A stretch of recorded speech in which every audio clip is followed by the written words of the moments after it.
Far away from the bustling cities, perched atop a serene hill, stood an ancient monastery. Surrounded by lush green forests and blanketed in mist, it exuded an aura of tranquility. The place was renowned for its teachings on wisdom and inner peace, attracting seekers from distant lands. At the heart of the monastery lived a wise master, known for his unparalleled mastery of the mind. Those who came to him with restless thoughts often left transformed, finding clarity they had long sought. Among the seekers was a young man named Kian. Troubled by the constant chatter in his mind, Kian felt trapped by his own thoughts. He struggled to focus, slept restlessly, and was haunted by anxieties he couldn't shake.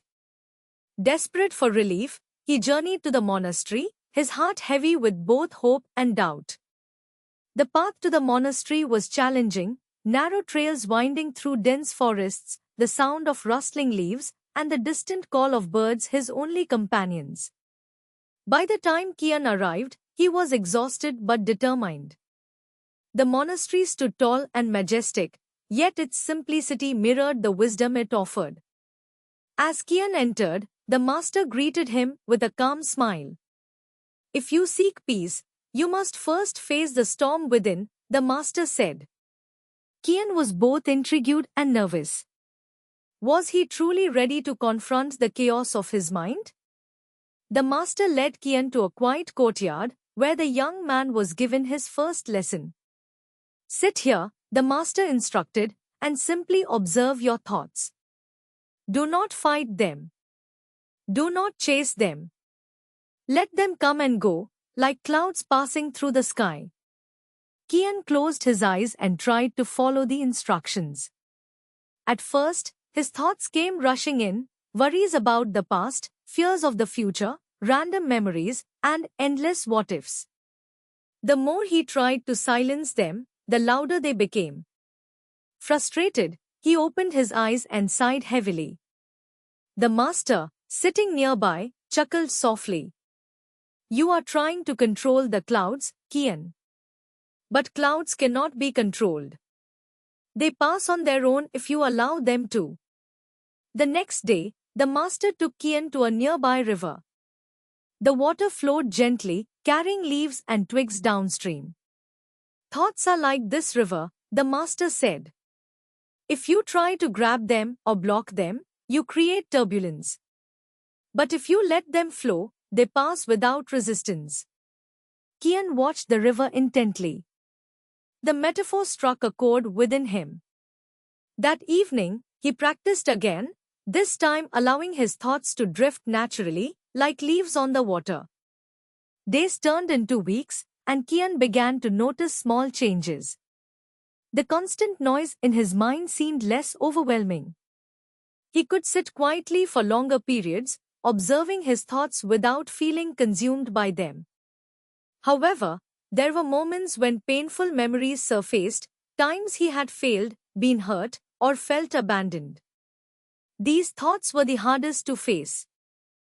One evening, under a starlit sky, Kian confessed his struggles to the master. "These memories hurt too much. I feel like I'm drowning in them." The master nodded knowingly. "Kian, the pain you feel is not from the memories themselves but from your resistance to them. Welcome them, as you would an old friend. Embrace them, and they will lose their power." The next morning, the master gave Kian his final test. He was taken to a quiet chamber with a large mirror and asked to sit in front of it. "Look at your reflection," the master instructed, "but do not just see yourself. See your thoughts, your fears, your past, your desires. Face them all without judgment." Kian sat in front of the mirror, his own face staring back at him. As he gazed deeper, he began to see not just his physical reflection but the storm within. Memories of failure, guilt, anger, and sadness surfaced, each more intense than the last. At first, he felt overwhelmed, his heart racing. But then he remembered the master's words. He took a deep breath and allowed himself to feel everything, without resistance, without judgment. As he accepted each thought and emotion, he felt their grip on him loosen. The storm began to calm. For the first time, he felt a profound stillness within. His reflection in the mirror no longer seemed like an adversary but a friend. When Kian emerged from the chamber, the master greeted him with a smile. You have faced the storm and found the calm within. You are free now, Kian, not because the thoughts are gone, but because you have learned to live alongside them. Kian bowed deeply. Thank you, Master. I understand now. Peace is not the absence of thoughts but the mastery of how I respond to them. Kian returned to his city, a transformed man.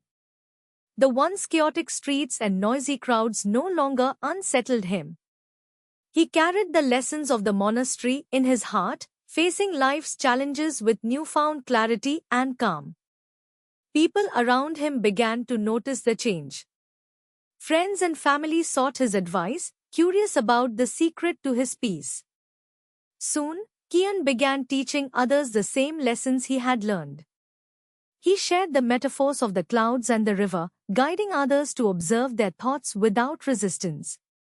Over time, his small group of students grew, and Kian became known as a source of wisdom in his community.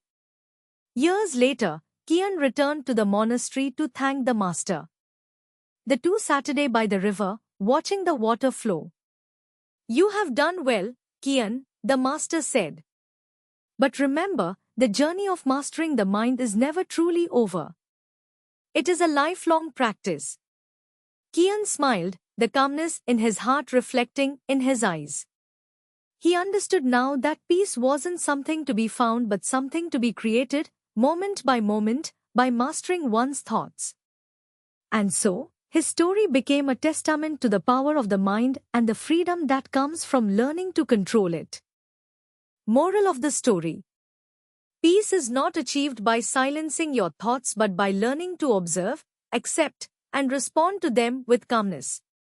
True freedom comes when you realize that you are not your thoughts but the observer of them.